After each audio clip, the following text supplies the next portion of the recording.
ACTA's Traditional Arts Roundtable series was something that we started in 2008 as a way of gathering different artists, community groups, traditional arts organizations who have been participants in our program in the past or have not.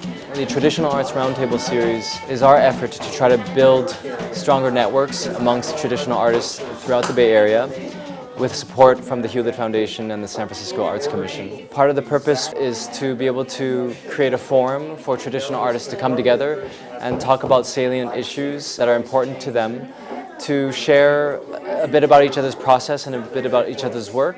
I am a Tibetan traditional artist. Tibetan traditional art deals with Tibetan Buddhism. These type of paintings are called thangka in Tibetan, and thangka actually literally translated means recorded teachings. Thangkas are painted for several reasons. One is it's a tool for meditation for the artist as well as for the viewer.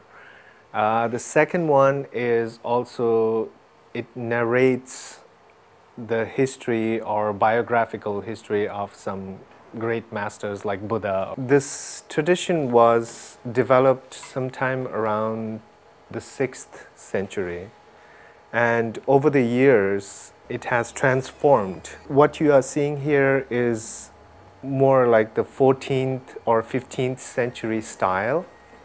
It takes about 2 to 3 months to complete one painting like this. It's lots of tiny details, and these are all done with actual gold dust that is mixed with hide glue and water.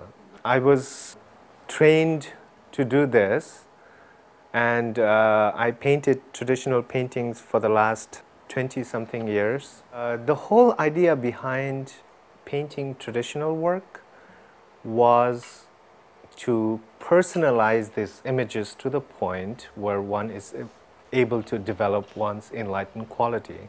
I'm supposed to have that enlightened feeling, but somehow I have become so jaded with this visual vocabulary that it doesn't.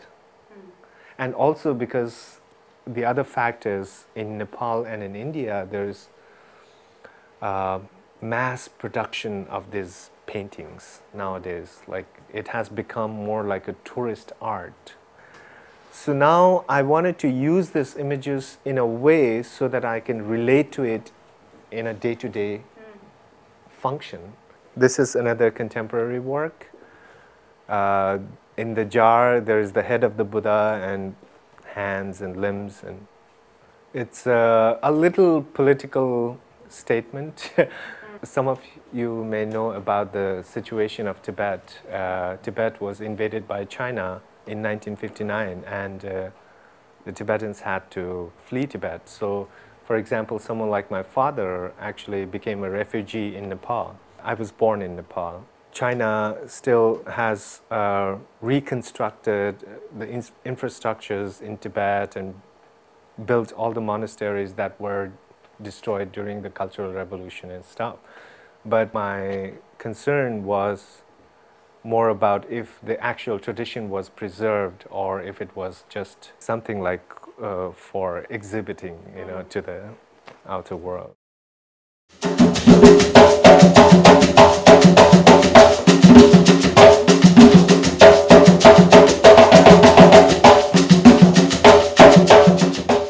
Bomba is over 300 years old. It was born in the sugarcane plantations of Puerto Rico, and it was used as a form of relief and against basically what folks were going through every day in their lives. And it was also a primary way of communication, because when enslaved Africans were brought to Puerto Rico to work in the sugarcane plantations, not everybody spoke the same verbal language. People were able to find a way to unite through bomba. The most beautiful moment in bomba is when the communication is fully locked in between the primo player and the dancer, whether it's a female or a male dancer. A lot of bomba is oral history. In Puerto Rico, we've been obviously very influenced by a variety of African cultures, as well as the Mediterranean culture, particularly the culture of the south of Spain. but we were also very much influenced by, like every other island in the Caribbean, by inter-Caribbean migrations, labor migrations. Plena is completely in Spanish, and it's always about the lyrics. Whereas Bomba is about the dancing and the lyrics, and dancing to the lyrics, and understanding the lyrics that the lead singer is expressing and getting inspired by that, but dancing and communicating with the drummer. Plena is about the lyrics, because plenas are generally songs that want to tell a very specific message. It's a very pliable style. It's a style that accepts almost any influence, as long as you can swing with the plena beat. You can do a song, you can do an arrangement.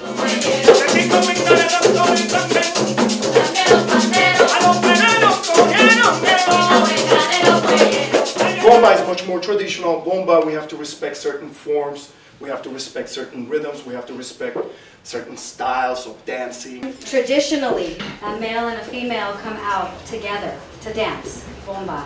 And you know, today we don't always do, you know, partner dance, but we do respect you know, the fact that you come out and you have the conversation with the lead drum, and there's, you know, there's basic steps for all the different rhythms. In Bomba, there is more flexibility, more fluidity, there's more openness to a variety of formats and different roles. At the same time, that presents some challenges, because at the same time we want to maintain like a certain essential, in my opinion, you want to maintain certain essential components that define the genre as Bomba.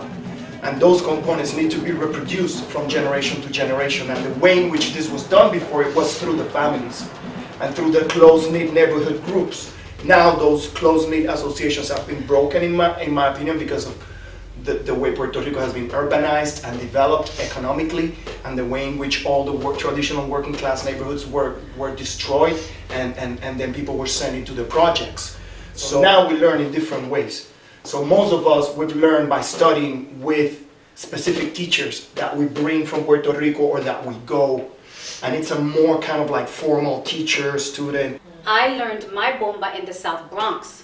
And I learned it in what is the closest thing we can consider a mate, which is called La Casita de Chema, which is a community garden. And that was, a community garden was created in a space where people squatted on rubble, right? So here you have the building up of, you know, both in a very visual and metaphoric way, this fertilization of the land with not only a community garden, but it was by elders who were displaced from the island.